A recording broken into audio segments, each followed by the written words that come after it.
Welcome. It's a great day to be a Rotarian. Imagine what we can do together. Thank you for standing. Let's say the Pledge of Allegiance. I pledge allegiance to the flag of the United States of America and to the republic for which it stands, one nation, under God, indivisible, with liberty and justice for all.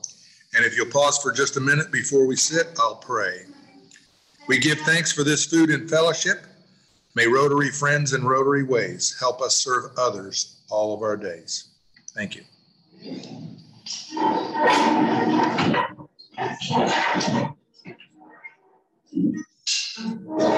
We have a few guests with us today. Adam Worfley, and I think Wayne is going to come up and introduce Adam. And I'm going to be better at getting you in front of the camera. Fellow Rotarians, I'm pleased to introduce to you Adam Worfley. He's an accountant with SS&C Advisors. He's also our auditor, so I have had a working relationship with him for a while, and I still brought him, so let's see. So please welcome him to our club.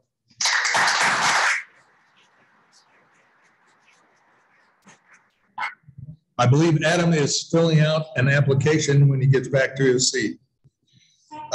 Deborah Ricks has a guest, and Deborah couldn't be here, so I think Cody is going to fill in. You know more on the card than I know. Okay.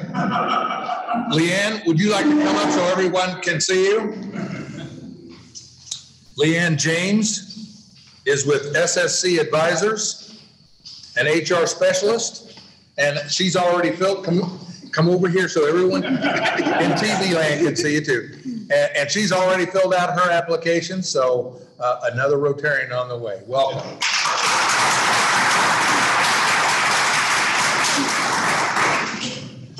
And then I saw Grace Morrison sneak in with a couple very special guests. Thank you, Steve. I am very pleased to introduce once again my two granddaughters from Eagle, Colorado. They're here on their annual Gigi visit. This is Kyla Weathered, and this is Riley Weathered, ages 15 and 13, and they're getting real close to my height. So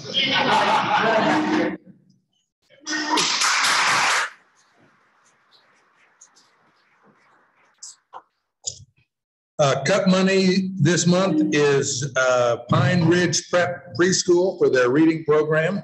So please give generously. I believe Marie has a presentation to make. While she is coming up, I'll remind you that Zach Arns has ascended to the vice presidency of our club and left a board seat open. So if you are interested or know someone that should be, please let us know. I like that. Know somebody who should be interested. Thank you. Ms. Joni Underwood, will you please join me? So as you know, we have had a wonderful 3 years, and so we were in transition in those 3 years. And during that time, we didn't get to recognize our past presidents like we have in the past. But Joni, I have your president's. Oh, wow. Thank you.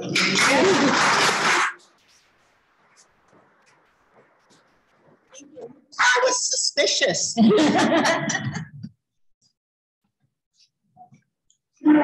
So starting today, you may have noticed the zoo is providing us water, saving us $1 a piece on buying water. So your executive team continues to work on making lunch work.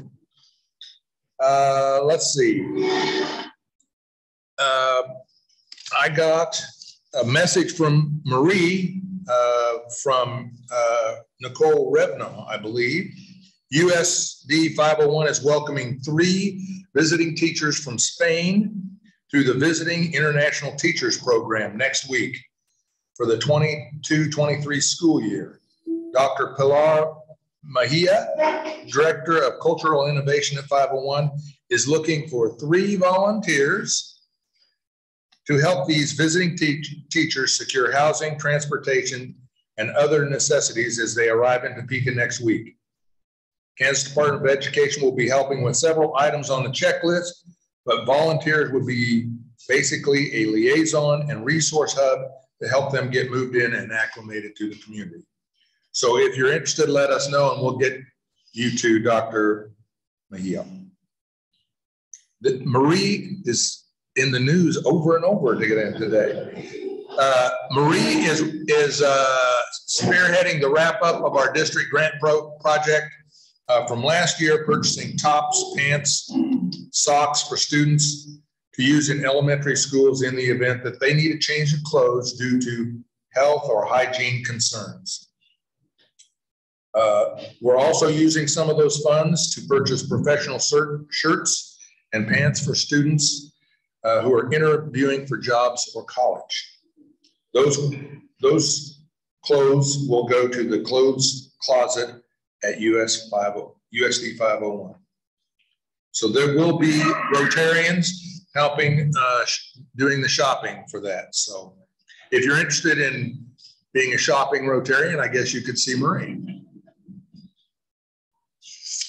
Okay, fun bucks. $5 for a personal announcement, $20 for a commercial or organizational announcement. And Zach's got one.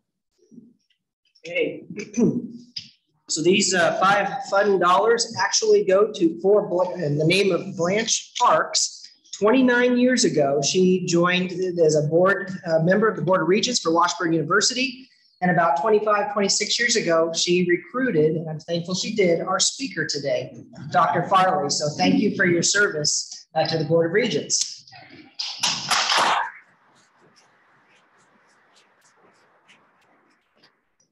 Larry, again, these fun bucks are going to support the club budget.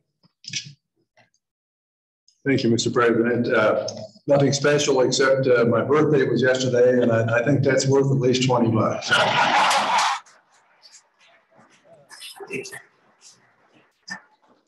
Day to you, happy birthday, dear Larry. Happy birthday to you. All right, any more? Thank you. Jeff Stebbins is our newest member. Leanne and Adam are fast approaching that status, we hope. The next service project is August 4th, 9 a.m. That's a Thursday at the Seward Boat Ramp. If you're interested, just let Lee know you're coming. Where'd you end up, Lee? And then on Saturday, August 13th at 9 a.m., Stan Martindale is leading a group on the Shunga Trail. They're going to meet at the skate park near 22nd and Washburn. So if you're interested in any of those roundups, let them know and they'll get you set up. And I think that's it for me. So I'm going to turn it over to Zach.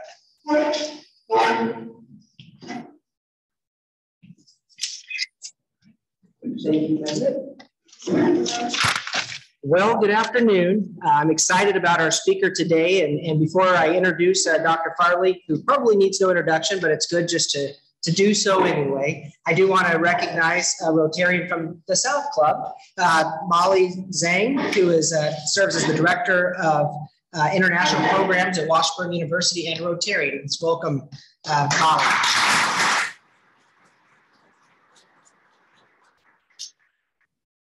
It's amazing, and I've summarized in just a few words, but when my wife and I moved to Topeka 7 years ago, Dr. Farley and his wife Susan were some of the first people that we met and quickly fell in love in what they have done for the university and by extension for our community.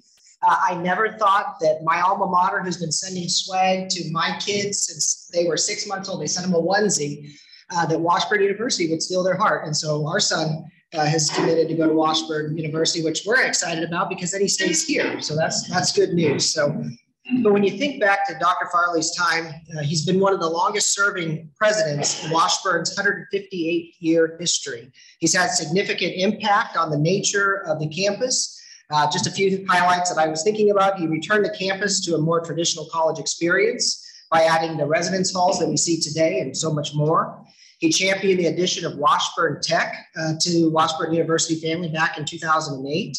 He also led the effort for the newly expanded spaces used for teaching and instruction, and attracted that Kansas Bureau of Investigation, their forensic center, to campus, which has been a tremendous addition and something we're fortunate to have here in Topeka. Doing so allowed a lot of world-class programs and attracts a lot of great students to our area, as well as their academic portfolio. You also think about all the boards that Dr. Farley has served on. I'm not going to name them all, but one that kind of sticks out in my mind is the economic impact from his role in Go Topeka, that he was one of the co-founders. And of course, that's now all part of the Topeka, Great Topeka Partnership.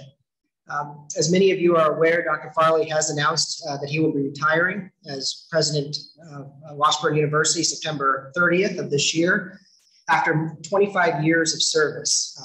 Thankfully, as I read in the paper, so it must be true, he will serve as president emeritus and will focus on fundraising and also some of the international student recruitment efforts that the university has done such a fantastic job of bringing some pretty awesome people to Topeka. So I'm excited about that. I just want to say, that as you know, Dr. Farley and his wife, Susan, are tremendous assets to our community. He's available, he's accessible, he's passionate, and he does so much for this community and really the region. And so please welcome President Dr. Farley.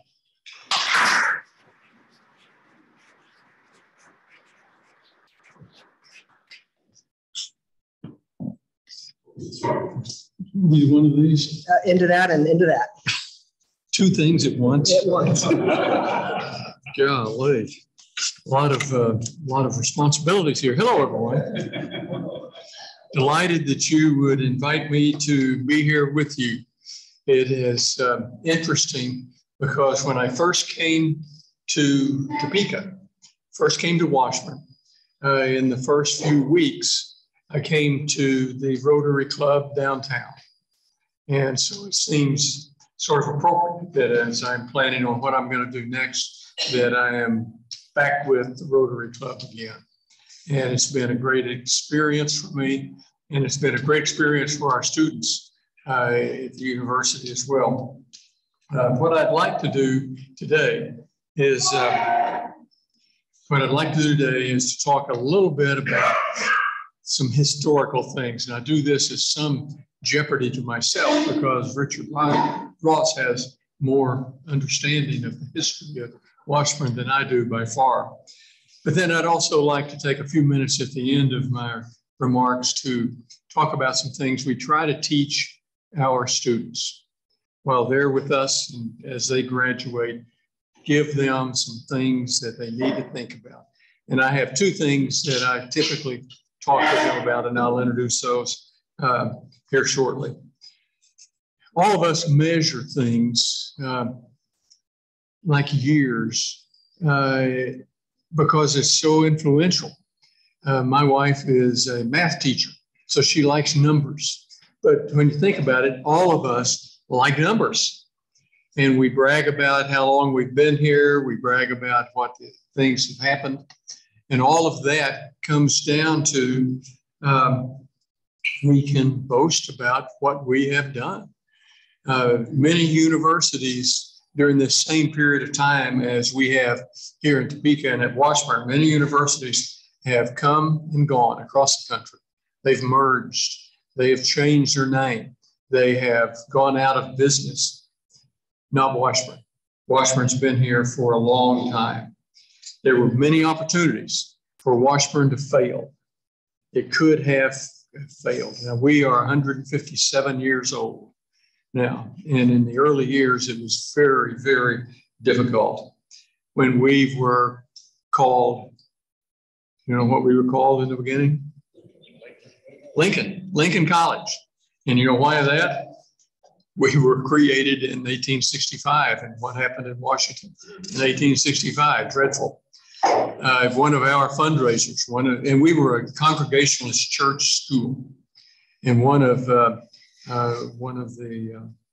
people working with the church and with Washburn traveled back to the East Coast to make calls and see if they couldn't find someone that would be willing to help save this little church related school out here on the prairie.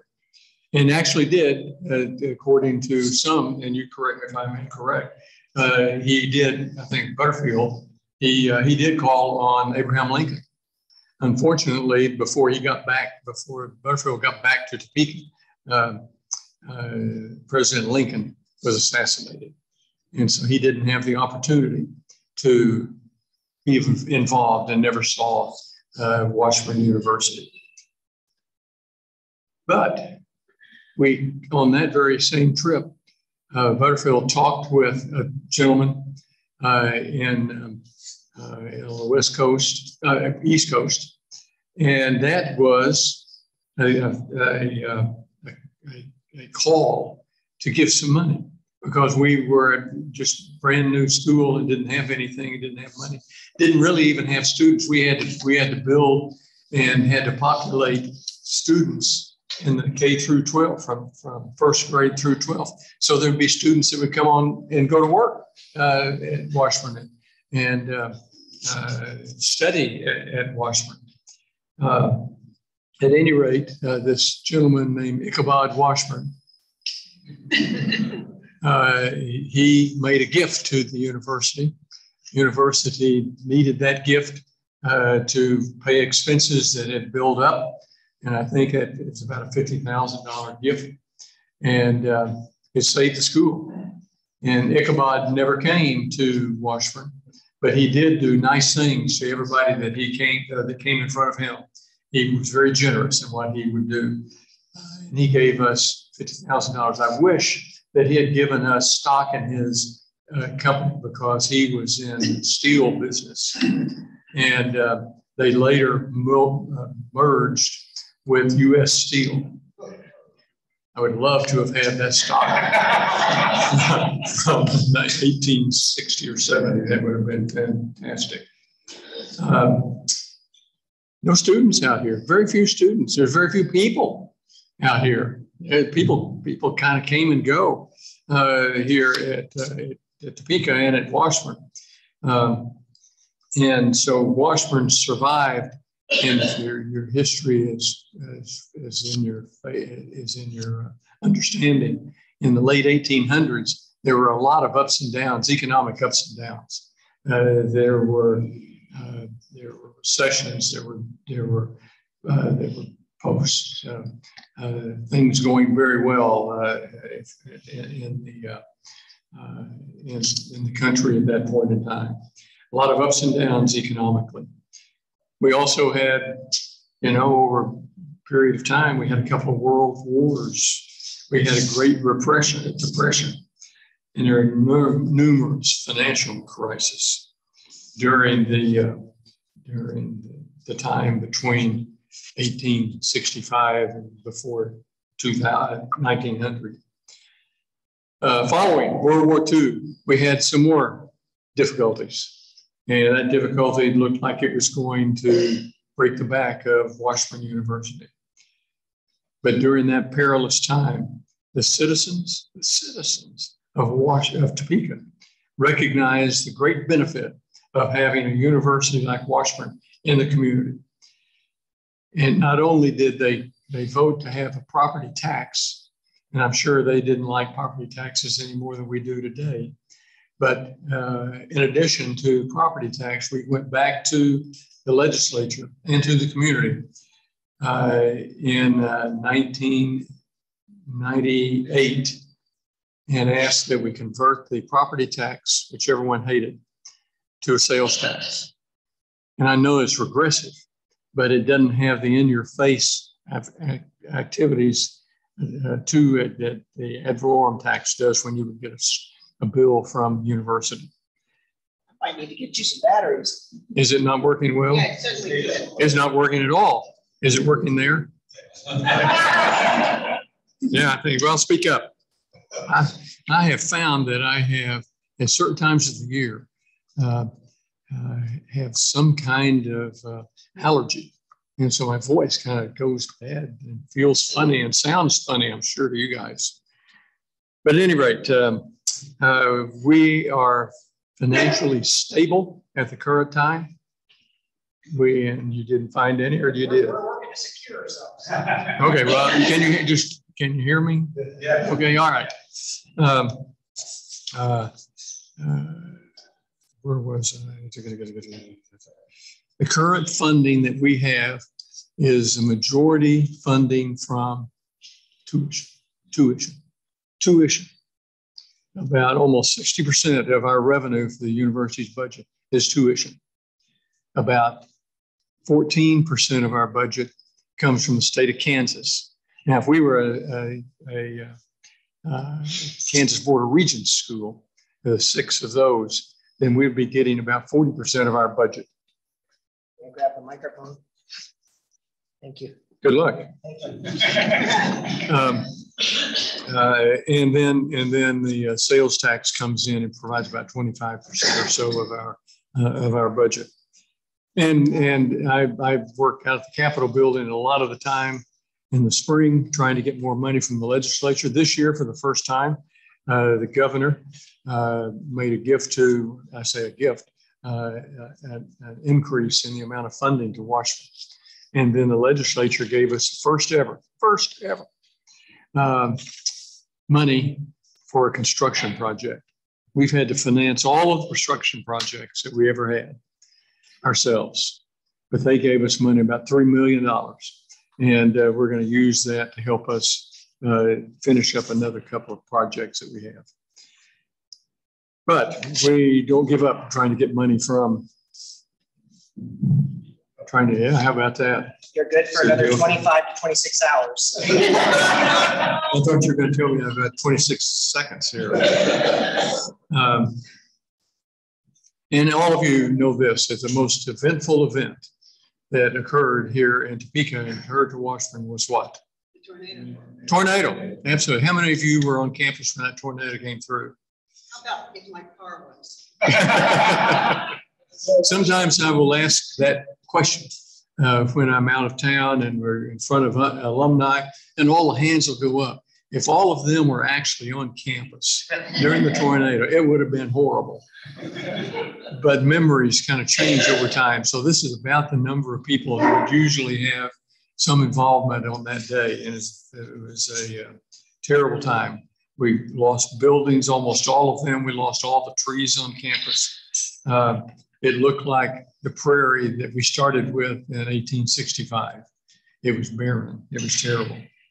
Yet the faculty, the staff, the students, the alumni, and citizens came together and helped clean up the campus, helped find a way that we could continue what we were doing as a university. And we were able to survive all of that. Washburn would not have survived had not been for all those people.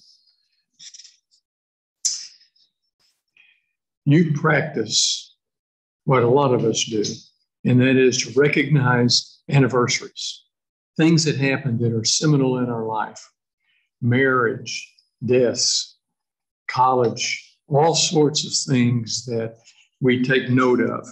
There's an inherent meaning or value assigned to length of service or length of something that is occurring.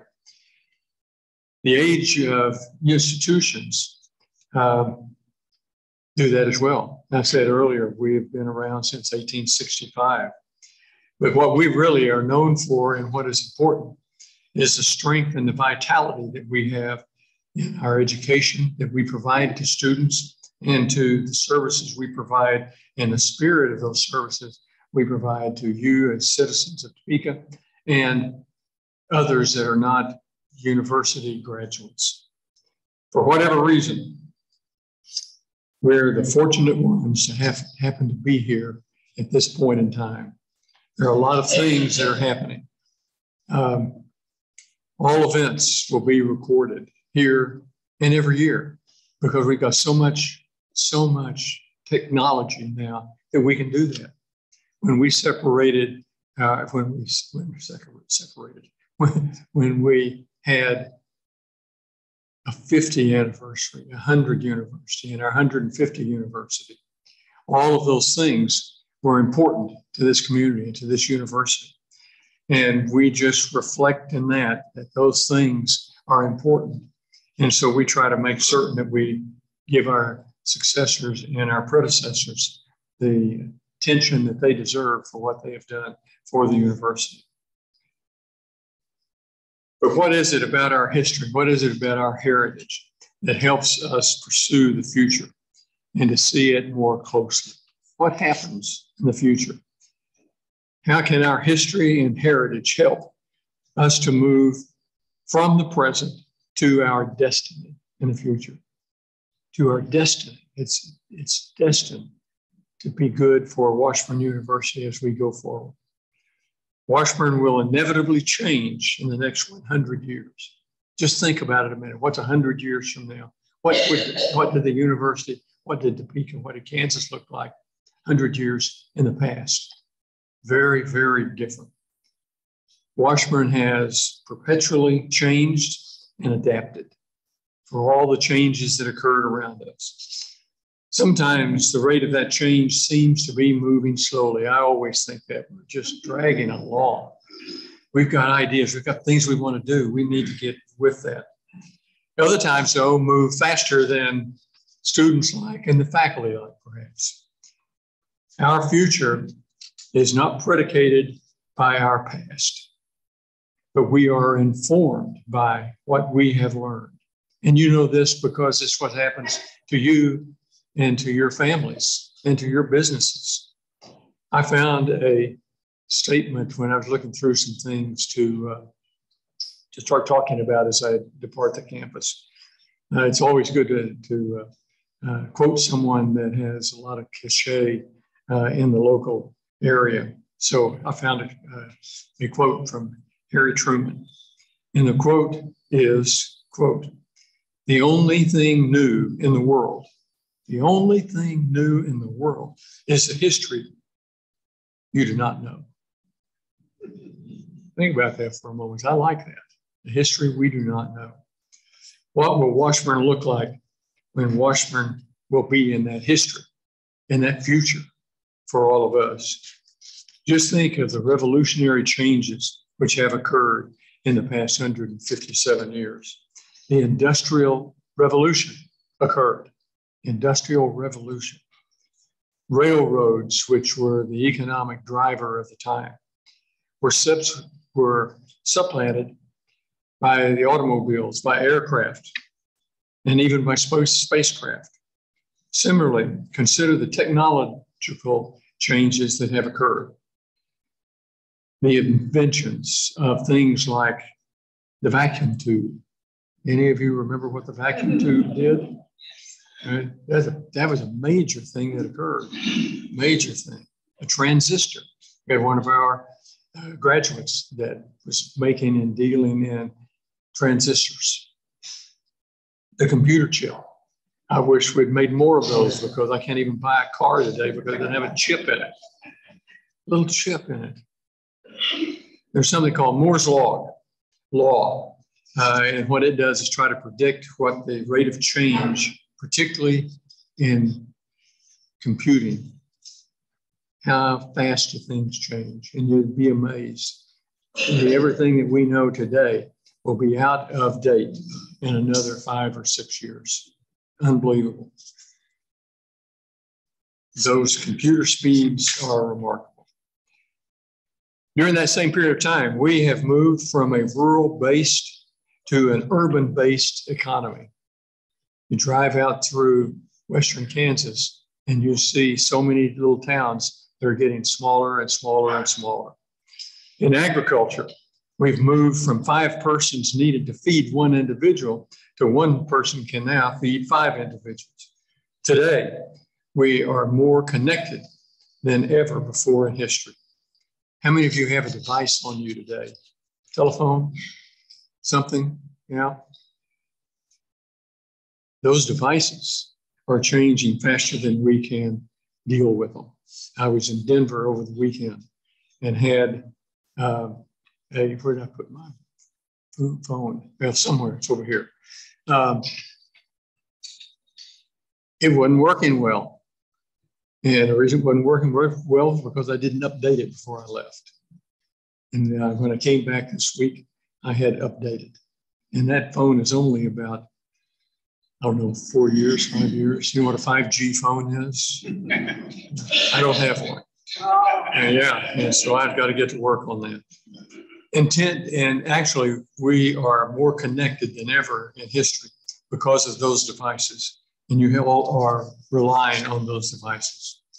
The world of Wi-Fi and internet has changed our focus from only local events that you can pull out of your pocket. There are global events that you can stay in touch with. What would this look like? What will this look like in 100 years? It'll be incredible. Many things about Washburn will be the same in the future as they are today, such as our commitment to providing quality education and our academic reputation, which is phenomenal. We will continue to be a student-centered, teacher-focused institution and to have great instructors. The fast way that faculty members deliver knowledge will be different. You were using this, okay? We were using that. Didn't think that we could. We moved into it in half a semester. And we still have a lot of things that we're doing like you're doing where we can give information to students. The way faculty deliver knowledge will be different in the future, unfortunately, I think. Washburn will be more involved in the community around us. Topeka will grow just as Washburn will grow. Topeka is now evolving into what will be a more exciting place with new businesses, more entertainment opportunities downtown, and I hope so before too long along the riverfront. There may be maglev light rail service in Topeka. Maglev, some of you have ridden on those in other cities. That will be inevitable, as a matter of fact. You'll see new buildings coming to light on campus, buildings that replace a few of the buildings that are here today. And we have about 3 of those due for demolition within a year. The continuity and the beauty of the architecture of the campus won't change. That's one of the commitments that I made when I came. They're going to build something on campus. It's going to look like white Kansas limestone. Okay, and it does. The other thing it'll have is towers. I love towers. And we've got 4 or 5 now on campus, and we'll have some more, as a matter of fact. The campus is a beautiful refuge for students to have contemplative areas where they can learn. Library was an ongoing activity, and it was absolutely essential to have a large library. Not so much now. Why? It's all on the internet.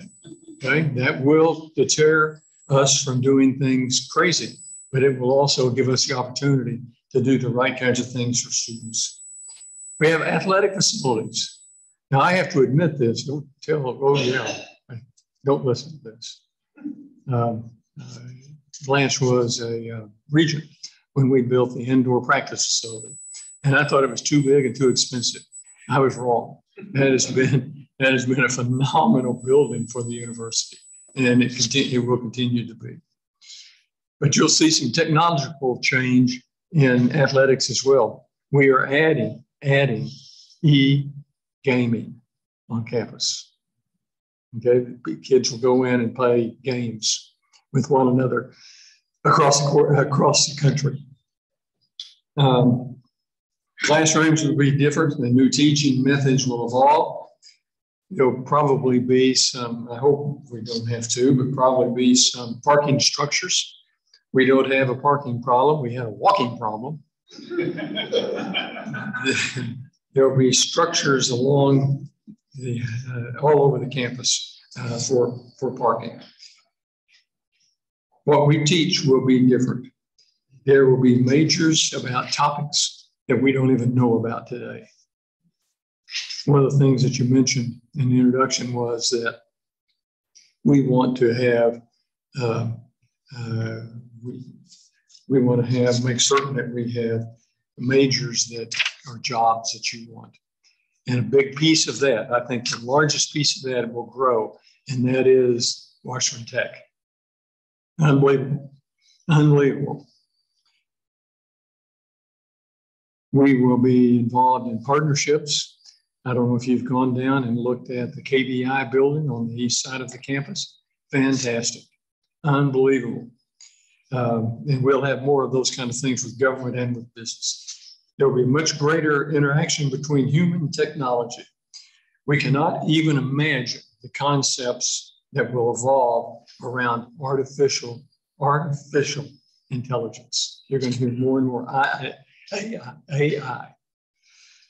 We have taken the first steps to improve the health and lives of many people through such things as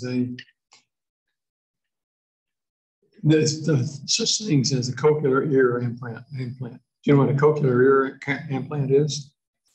It's a way that we can help people regain, if not all, preponderance of activity to help people hear that have lost their hearing or never had their hearing.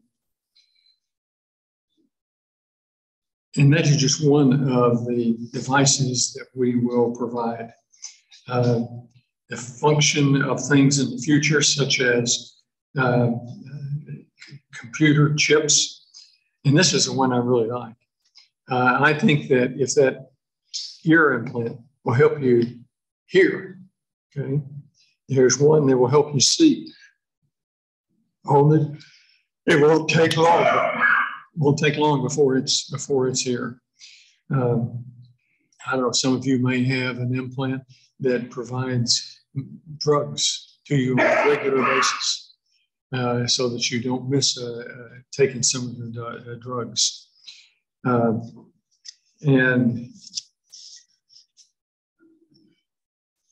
many of us will have some organs that are running out or have changed, and we need to have them. Another one that I really like, on my handheld computer, if I'm going with Bai Li to China and I'm not with him for a few minutes, I can still talk and communicate with people in China that we're calling on, because there's a translator on your iPhone. And you can say things and it will transfer it for them, and then vice versa. But think about that, not just transfer it. You'll have the opportunity with a tiny little chip. That chip may not be any bigger than the head of a pin. And they will inform us after it is implanted to interact directly with your brain. I need this.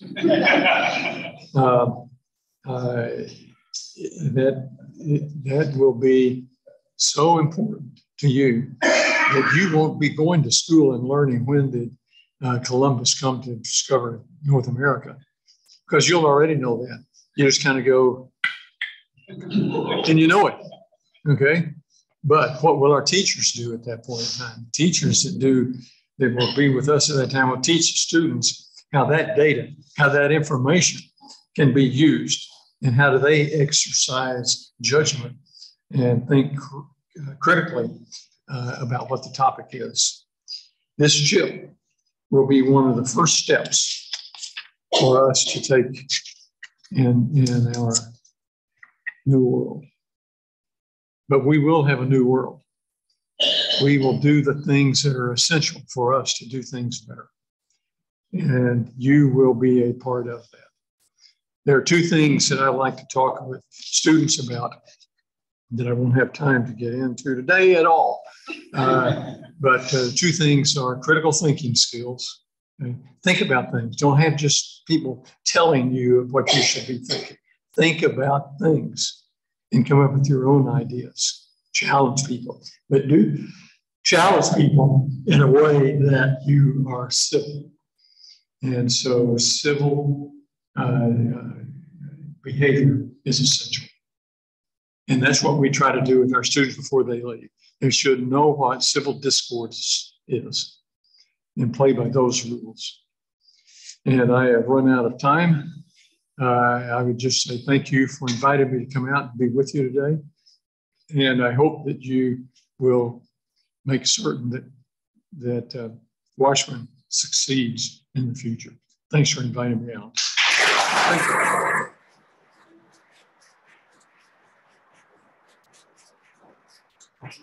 you. I think there might be a couple questions for you. For me? For you. Questions? Yes. Yes, would that chip be mandatory? It will for me. Would it be mandatory or would it be chip? No, couldn't be. And the second thing about the chip. No, we have people who don't want to get a virus.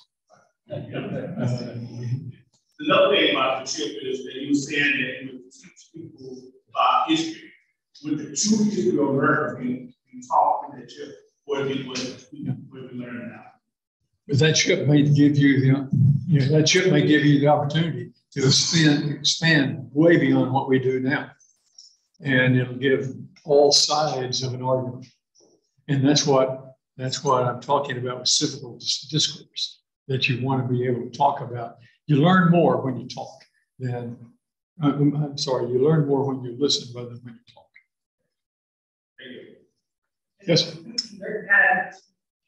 Big picture, what advice would you give to your successor? Say that again. I need a coat here. What advice would you give to your successor? Listen. I mean, that'd be the best thing the person can do. And the second thing is, don't try to make Washburn over into an institution that you can't. Listen to what can be done here in Washington. Talk to people, get ideas. I am confident there's going to be a substantial changes. It doesn't happen without that occurring on campus. There will be people that will see a new way of doing it. And I'm confident. And my job is to keep my mouth shut. I know I've had all the great ideas and different things before. Just listen. Other questions, comments? Yes. Are all the classes now in person? We have questions. Are all the classes now in person? No, they weren't before the virus. We were about 18% of our classes were online before the virus. And it's because some things, primarily that was an LIL, or some things that and we were training people all across the country. I mean, literally all across the country. We're up now to probably about 23, 24%. Continuing those LIL programs, but they added some others.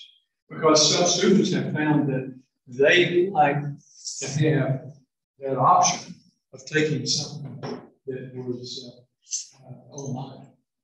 And so if that's a learning style that they have and it works for them, that's what we do. But we're not going to become university, finish university. Unless Andy comes back. So, yes.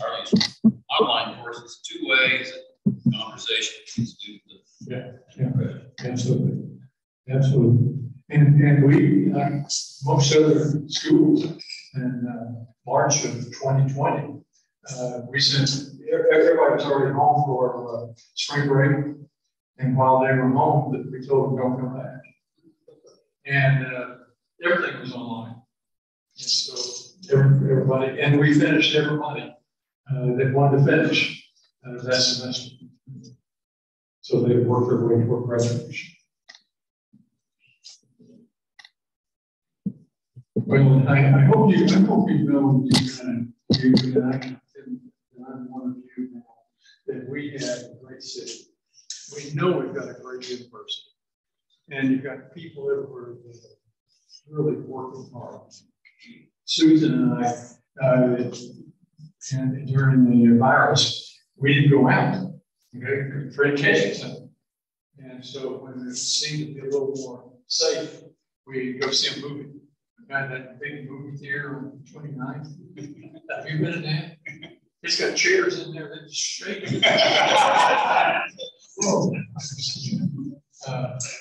Susan and I went to see a movie, and we went to the movie at 3:30 in the afternoon.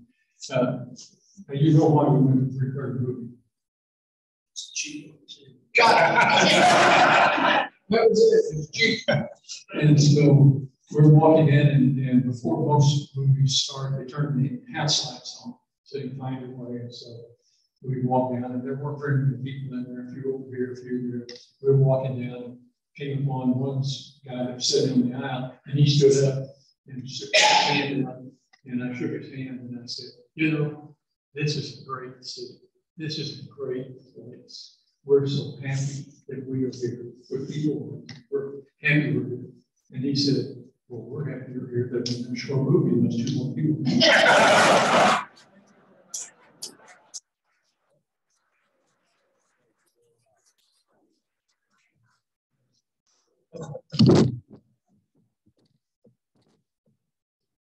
Thank you, Dr. Farley, for that talk and for 25 years of fabulous leadership. Topeka is very grateful. Next week's program is Tim Laurent, Director of Shawnee County Parks and Recreation. If you forgot to sign in, sign out, and we'll stand and say the 4-way test. I'm sorry.